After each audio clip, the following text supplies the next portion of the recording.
Olá, bem-vindo ao 235 Análises. Em Brasil e Inglaterra tivemos a estreia de Dorival Júnior e também, se tudo der certo, o início de uma renovação na seleção, com caras novas sendo convocadas e oportunidades a jovens, além, é claro, da manutenção de uma base que está acostumada a atuar pela amarelinha, como Vini Júnior, Rodrigo, Danilo, Paquetá e Rafinha. Também tivemos uma grande presença de jogadores que atuam em solo brasileiro, como Fabrício Bruno, André, Bento e Pablo Maia. Entre esses, exceto André, atuaram como titulares, além de Ayrton Lucas, Léo Jardim, Murilo, que também não entraram. Obviamente não faltaram jovens na seleção, como Hendrick, Savinho, Ian Couto, Beraldo e João Gomes. Não poderia esquecer de Wendel e Andrés Pereira, que receberam suas primeiras oportunidades como jogadores da seleção brasileira. Do outro lado, tinha apenas Foden, Bellingham, Rice e Rashford. No primeiro momento, podemos estrear tantas caras novas para enfrentar dois adversários complicados, como Inglaterra e Espanha. Mas é habitual, quando se trata de um ciclo que está se iniciando. Dorival tem sua primeira oportunidade como treinador da seleção e é pouco provável que a desperdice. Sua primeira convocação seguiu por uma linha interessante. Convocou muitos jogadores que atuam no Brasil, mas não deixou de convocar figuras como Andreas, Wendel, Douglas Luiz, Savinho e Ian Couto, que atuam em times de menor expressão na Europa, que ocasionam comentários desmerecendo tanto os jogadores como as equipes em que atuam. Dos citados, apenas o Wendel começou como titular, mas todos os outros são capazes de brigar por posição, em especial Ian Couto, lateral direito que tem tudo para se tornar titular durante o ciclo. Savinho pode ser uma boa alternativa a Rafinha. Pablo Maia, Léo Jardim, Bento, Fabrício Bruno, Ayrton Lucas, André e Murilo, que atuam no Brasil, também receberam oportunidades. Bento e Fabrício Bruno atuaram como titulares, mas a Pablo Maia acabou entrando no final do segundo tempo. No geral, todos que entraram desempenharam bem no contexto em que o Brasil esteve bem coletivamente. A Inglaterra era a favorita para o confronto, possuindo técnicos já consolidados e jogadores já acostumados a fardar pela seleção. Antes do jogo, a Inglaterra sofreu com lesões, assim como o Brasil, que perdeu Alisson e Ederson. Kane e Saka foram alguns dos homens indisponíveis para a partida, assim como Walker, que se lesionou ao começo do primeiro tempo. Southgate tem um bom plantel e boas opções para se convocar. Jogadores que atuam em grandes equipes e que têm feito boa temporada. Não é uma seleção preocupada em renovar ou em montar uma base para a Copa de 2026, mas sim uma seleção que se prepara para a Eurocopa, uma seleção com a base já formada, diferente do Brasil. Pode-se dizer que o pré-jogo foi marcado por entrevistas e falas de jogadores, membros da comissão técnica e até mesmo da comitiva que chamaram a atenção.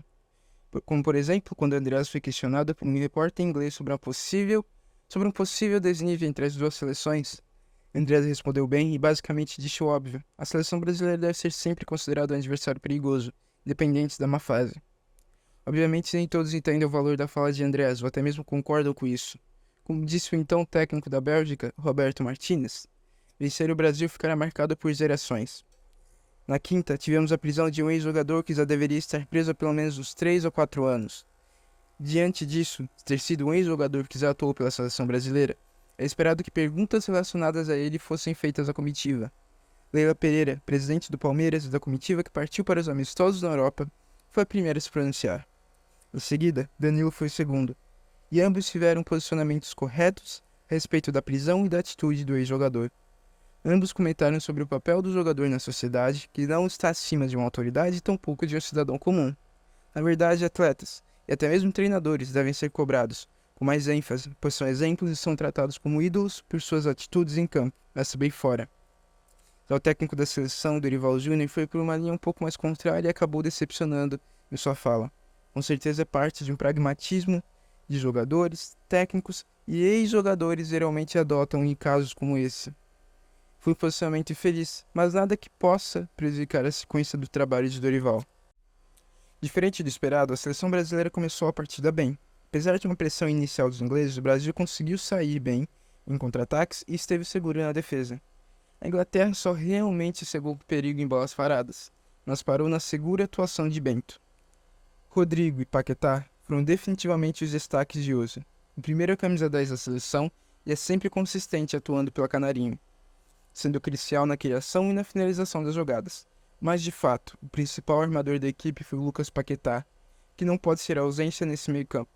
Sem ele, a equipe perde a criatividade e qualidade no passe que só ele é capaz de oferecer.